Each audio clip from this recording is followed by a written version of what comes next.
人影。僕はそっと振り返る。気のせいだろうか。窓の向こうに人影のようなものが見える。あれは何なのだろう。その影は窓の向こうからこのカフェを見ているように思えるのだ。しかもこれが初めてではない。何度か同じようなものを見ている。僕は気になって何度も店の外に出てみたことがある。でも外には誰もいない。気のせいかと思って中に戻ると、やはりまた影が見える。マスター、さ、あの窓のところなんだけど。僕はそれをこの店のマスターに言おうかどうか迷っていると、マスターはあっさりと答えた。ああ、見えますか。見えるって？窓の外の影でしょう。マスターも気づいていたの？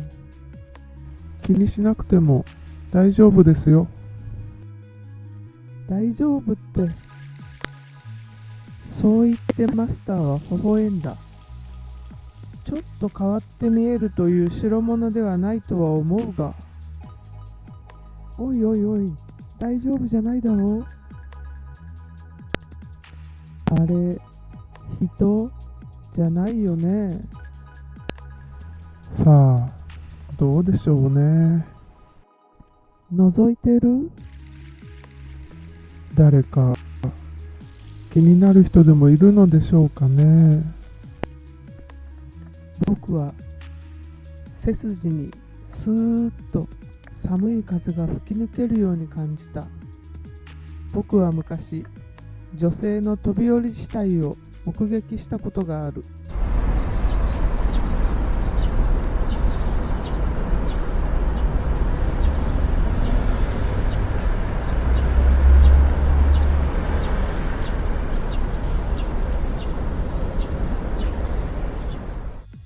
その女性は僕が勤務している会社が入っているビルの中の別のオフィスに勤めている女性だった。エレベーターで何度か顔を合わせたことはあったが、その死体は生前の彼女の姿をとどめてはいなくて、その時は誰なのかわからなかった。出社してからそれがあの女性であることが分かった。後から自殺だったと聞かされたが、普段見ていた感じではそういうタイプには見えなかったから、なおさら驚いた。何か悩みでもあったのだろうか。まあ僕には関係ないことではあるが、やはり少し気になった。実は僕は彼女が誰かと言い争っているのを見たことがあるのだ。でもそのことを僕は誰にも言っていない。あれは警察に話すべきだったのだろうか。でも彼女は自殺だったのだ。関係ないだろうと思った。僕は店の中をそっと見回す。早朝の店の中の客はまばらだ。窓際にはまだ初老というには少し早いかなと思われる上品な女性が一人、落ち着いた物腰でコーヒーをゆっくりと味わっているように見える。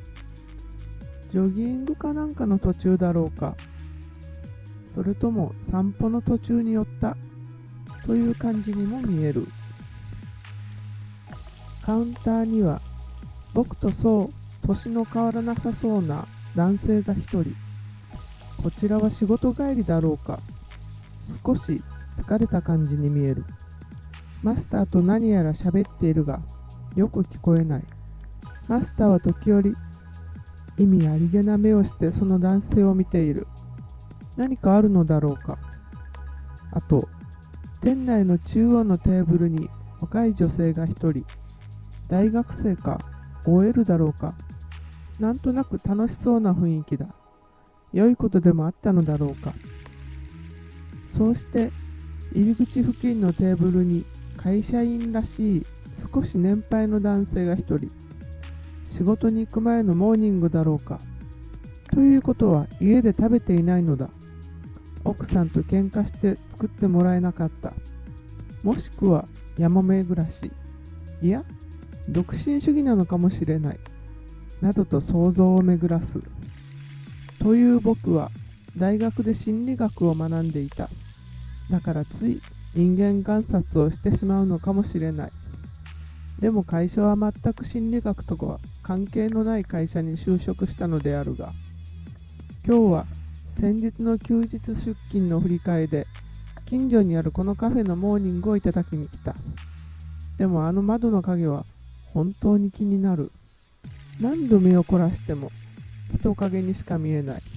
僕はもう一度振り返って窓を見る。あれ？その影は消えていた。横を見ると、さっきまでカウンターに座っていた男の姿も消えていた。マスター、そこに座ってた人は？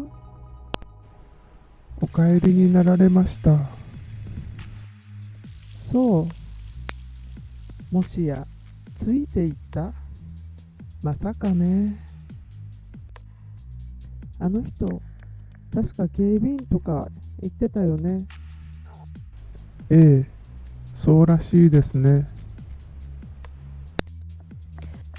伏目がちに返事をするマスターの声の響きが妙に心配げに聞こえた。